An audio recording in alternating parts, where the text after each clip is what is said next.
Well, the Oklahoma City bombing, so bringing the chickens home to roost, well, unfortunately, there's a little more truth to that than the press is willing to make out.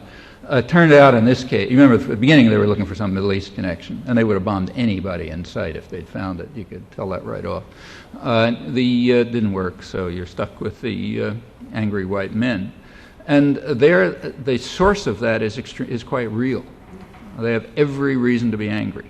There's a lot to be angry about. I'm assuming that the current stories are correct, that the sectors from which this is coming, there's plenty to be mad at.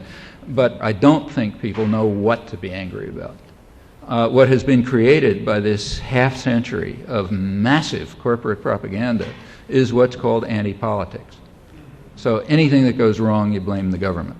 Well, okay, there's plenty to blame the government about. But the government is the one institution that people can change. It's the one institution you can affect by participation without institutional change, right? That's exactly why all the anger and fear is directed against the government. The government has a defect. It's potentially democratic. Corporations have no defect. They're pure tyrannies.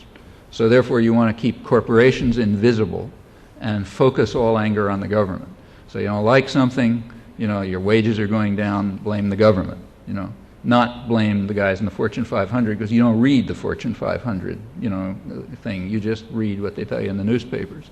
So you don't read about the dazzling profits and the stupendous this and the wages going down and so on. All you know is that the bad government's doing something, so let's get mad at the government. As I say, plenty to be mad about the government, but the government is exactly what Dewey described it as. It's the shadow cast by business over society. You want to change something, change the substance, not the shadow. And everyone contributes to this, including the Democrats. They're deeply committed to it. You take a look at the Clinton campaign literature. It's like, it's a I don't know what public relations firm wrote it, but whatever one did it understands their business. The thing that they were giving out at the drugstores, 10 cents on their mandate for change, as they called it, incidentally a slogan that they borrowed from Eisenhower, which shows how much change they contemplated. The first chapter of it was called Entrepreneurial Economics, and that was their big economic program. I explained how we're not old-fashioned liberals, who believe in entitlements and getting children food to eat and that sort of thing. We're interested in entrepreneurial economics. And then they go on to describe it. And read it carefully. It's very interesting to see how the mind of the commissar works, the really skilled propagandists, guys who get trained in the good universities. The way it works is like this. Entrepreneurial economics involves workers and their firms. It's all about workers and their firms. Anybody who works in a firm can tell you how much it's their firms. So there's workers and their firms, and then there's the government, which is going to try to help out the workers and their firms. There's a couple of words that don't appear in it, like profits, bosses, managers. They're not investors, banks. They don't appear. It's just the workers and their firms. There are entrepreneurs who have a kind of a shadowy existence. They're sort of nice guys who live in the Sloan School or somewhere, and every once in a while they come around and they sort of help out the workers in their firms, and then they kind of disappear somewhere. And that's entrepreneurial economics. Well, okay, that's the kind of thing you're taught to do in good universities, to put things that way. And that's the Democrats. Now, when you got that on one side, and on the other side you got, hate the government because they're responsible for everything and its taxes and the pointy-headed bureaucrats in Washington, but not the ones in the insurance offices, you end up with a mood of what is called anti-politics. And anti-politics is a very scary phenomenon.